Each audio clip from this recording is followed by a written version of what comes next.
my month in fragrances. So if you are interested what perfumes I have been actually wearing, what were the highlights and what were the lowlights of this month, then just keep on watching.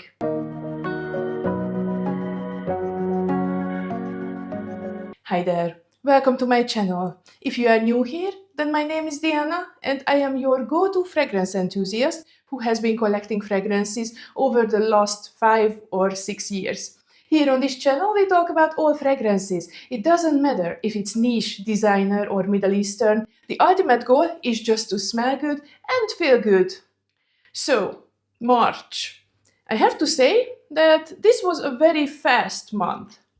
I kept myself busy both at work and privately as well. And I think it will reflect on my perfume choices a little bit as well. So yeah, just to explain, if life gets busy around, usually I'm sticking with some old favorites or very easy reaches that will not betray me during the wear. I have also tested a couple of new releases, but when I was not testing anything, then I really reached for those old favorites. But let's start. So in the month of March, I wore fragrances 40 times, which is pretty much an average number for me. Usually I wear 1, maximum 2 fragrances a day, and I rarely wear perfumes to bed. I rather wear lighter fragrance mists or body sprays, so maybe next time I will include them in future videos as well. So I will try to order these fragrances around some fun categories. I'm not the most creative person, to be honest, but I will try to switch up these categories every now and then just to keep things a little bit more interesting. So let's start with the first one, which will be the best everyday perfume. I have 2 fragrances in this category. One of them is new, the other one is an old favorite of mine. So let's start with the new one, which is going to be Destin from Balmain. And I picked this one as an everyday reach because it is just a lovely fruity floral perfume.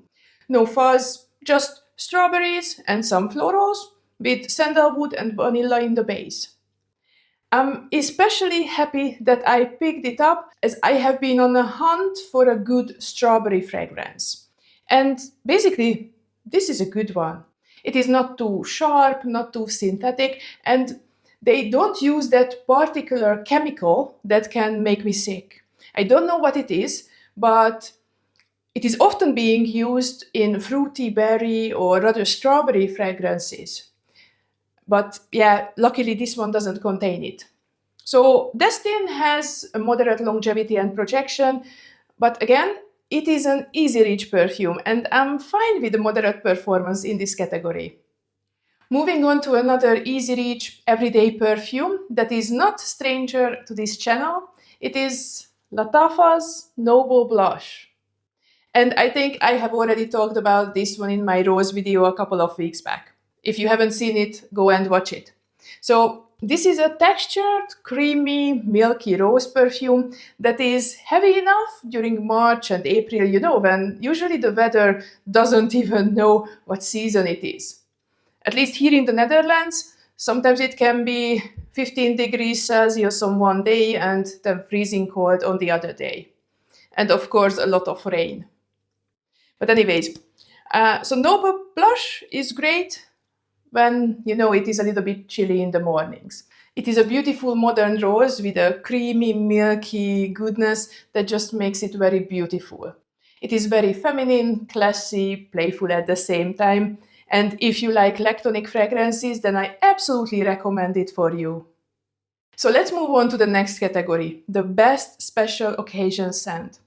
Now, if you are not new here, then you know that I always joke with the statement that, hey, I have a boring life, and I like it.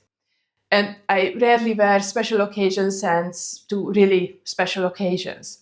I mean, I don't really go out anymore. I used to do it a lot. But one fragrance that I pulled out and used this month, just for myself, was Blanche Bête from Liquid Imaginaires. Now, it can be an everyday scent, but I wore it once to my best friend's wedding 2 years ago. And since then, it is just a special occasions fragrance for me. I wear it when I really want to feel put together, cheerful, angelic, and confident at the same time. This one is also a lactonic, coconutty, musky fragrance with some tuberose jasmine, which is really sweet and very, very strong. It is very much a statement-making perfume. And the longevity of this one is just eternal. It will really leave an impression for sure. So if you like very sweet perfumes, then I recommend to get your nose on it. Okay, so to the next one, which will be the best office wear.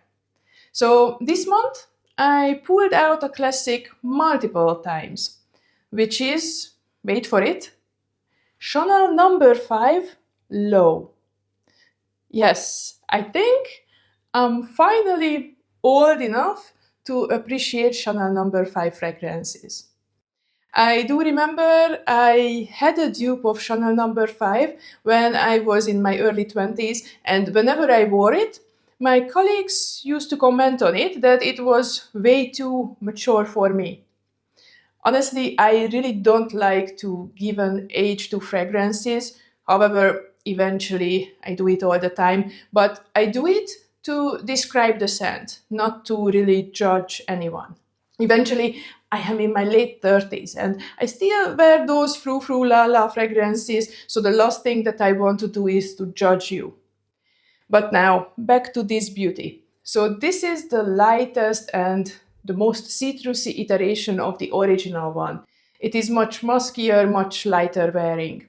The aldehydes are definitely here, but they are not sharp, or at least not as sharp as in the original one or in the premiere version.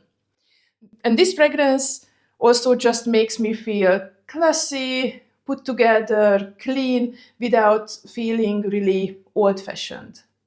If you haven't smelled this one, then I recommend it to try out, maybe even if you felt that the original number 5 was too much for you as well. Okay, so this is going to be a long video, so let's move on to the next one, which will feature multiple fragrances. And this is going to be the best rediscovery of the month. So let's start with Birth of Venus from Argos. Now I do remember that I featured Pallas Athene in last month's Roundup, and I have to say that I like Birth of Venus even more. Of course, because it has peach. It was expected. By the way, if you missed the peach video, I will link it down below, where I revisited 12 peach fragrances and also included a review of Eden Sweet Peach from Kayali in that video. So you will definitely need to check it out if you haven't. But Birth of Venus. So it is just a very beautiful, thick, creamy, peachy floral perfume that will be again ideal for early spring when the temperatures can be still relatively low. It is juicy and uplifting, but it still has a niche quality and it has a slightly deeper amber woody base. I would say that the performance of this one is also moderate, maybe a bit stronger, and honestly, I wear this one also to the office and I didn't feel it to be too much. But maybe better to test it for yourself because it might be too strong for you. Then another one that is a big favorite of mine is Dua's Dreamcatcher. Now, this one is supposed to be inspired by Attrape Rêves by Louis Vuitton. But before we start, a couple of things. First, I am really tempted to get Attrape Rêves. I am dying to add 1 or 2 Louis Vuitton fragrances to my collection. But the only thing is that, their price. Somehow I haven't really reached the level to pay 300 euros for a fragrance. It is honestly exactly my threshold. And eventually I want 2 Louis Vuitton fragrances. I also want Spell on You and then Attrape Rêves as well.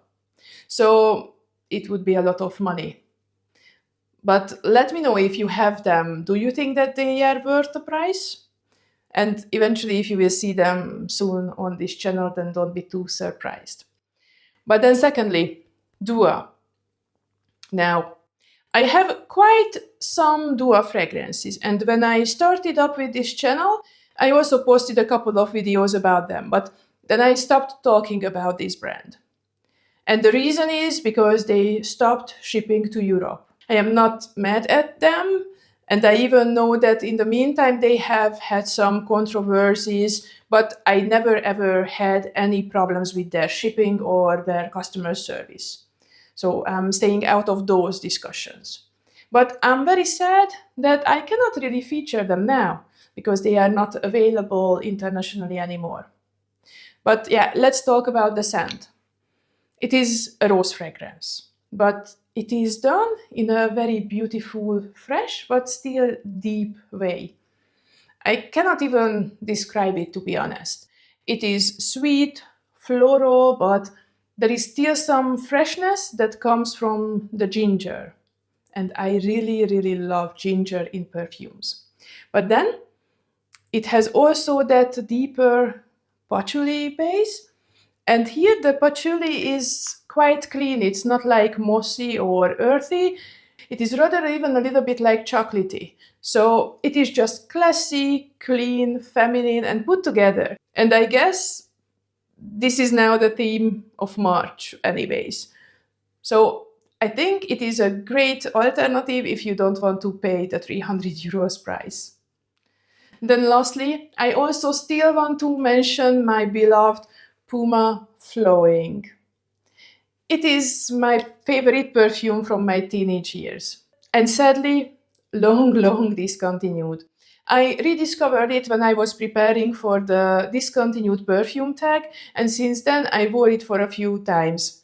It is a beautiful woody violet fragrance with some raspberries. It is a great pick for spring as it has some kind of creamy base, but it is still very floral, very powdery. It is just lovely. So if you happen to have it, then pull it out and enjoy it a little bit. Okay, the next category is going to be the best blind buy of the month.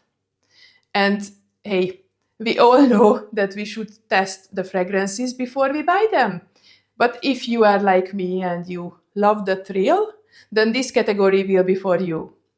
So I blindly bought actually multiple fragrances this month. I ordered Angel Blush, which is a very nice one, and my review is up on the channel, so you can watch it if you're interested. I also got J'adore Intense this month, already reviewed also, and I also got the two Kayali fragrances from the Eden line, Eden Sweet Peach and Eden Plush Pear. Now, you know that I love peach, but in this particular case, I think Plush Pear is even nicer. Both of them are very light, refreshing, just as the other fragrances of the Eden line. However, I find these a little bit more longer lasting. Sweet Peach starts off like a juicy peach-scented body spray, and it is light, fruity, and refreshing. But as it dries down, it has some tonka beans, vanilla, patchouli, and praline in the base, which will make it a bit more complex and also longer lasting. Now, Plush Pear, on the other hand, remains a bit fresher. It has some gardenia, freesia, combined with orange blossom and coconut water in the mid. And it has then vanilla caviar, cashmere wood, and sandalwood in the base. And I have to admit, I was a little bit scared of gardenia, as it can go very wrong for me. But here, I smell the freesia more, and the fragrance doesn't go into that cat pee territory for me. Now, the pear is fresh, and as I said, as it slowly dries down, it transitions into that pear-vanilla combo that we also could smell in Vanilla Candy Rock Sugar. And yes, this one was slightly reminiscent to La Belle as well. But let's call it as a younger, lighter sister of Vanilla Candy Rock Sugar. As this one still has that airiness that I talked about already. And my biggest surprise is that it managed to stick around for about 5-ish hours when I wore it. Of course, I only tested it once, so I will have to keep on testing it before I make a final conclusion. But in general, I'm very happy about my investment, which was still significant, but I got them with 25% off, so I was fine with that price. So let's continue with the biggest disappointment of the month. And drum roll, please. I did not have any. March was a great perfume month. And I don't want to force any of the fragrances into this category. So if you forgive me, we will skip this category for now. Another fun category that I have been thinking to include is the best perfume that I have been sampling. This will be a fragrance that I have been sampling, and likely I will want to add it to my collection at some point. And this month, it is Queening from Mind Games. And it is finally available at Perfume, where I run my fragrance subscription, and I have been testing the scent for a few days now. Unfortunately, the sprayer of the original sample was not working, so I needed to put it into this random 10 ml travel spray, so you will have to just believe me that it is Queening.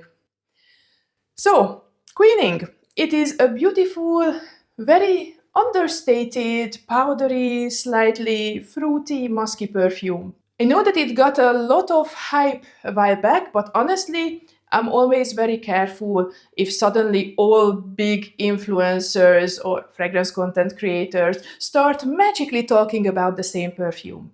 And that same perfume came via PR. Sorry, I said it. But I was, of course, still curious about it, and I was really, really curious if it was really that good that it was worth a hefty price tag. Now, this one is lovely. Let's start it here. Is it something that I never smelled before? No. But it got me.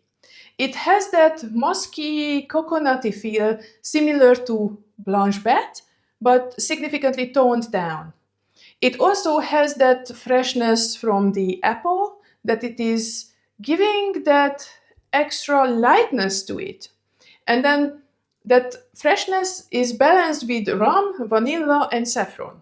So very, very interesting. Again, it is also very feminine, understated, and elegant. The performance is around moderate, and the projection is rather light after the first hour or so. So I don't know if I'm going to noseblind to it or this is the performance. I'm not sure. But my verdict is that it is not worth the full retail price, especially if you are in the US. Here in Europe, it retails for about 270 euros, and luckily Perfume has often 20% off sales. So I may get it with a 20% discount once. And then let's close this video with another new category. The favorite layering combination of the month.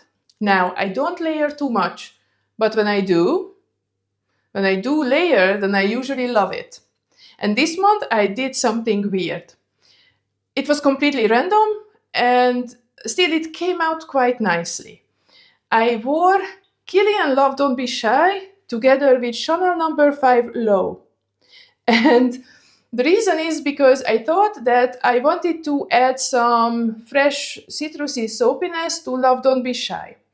And honestly, it worked really well. So Chanel No. 5 Low managed to counterbalance the sweetness from Love Don't Be Shy, and it transformed it into a slightly more grounded perfume. Try it and let me know how you enjoyed it. And also, if you have any great layering recommendations, then please leave them in the comments. I really want to experiment a little bit more, and I'm curious about your ideas. So with this, we reach the end of this video. How was your month? Did you have any new fragrance finds? Or did you revisit some old favorites? Please share them down below in the comments. Also, don't forget to support me by liking and sharing this video, and I hope to see you next time. Bye bye.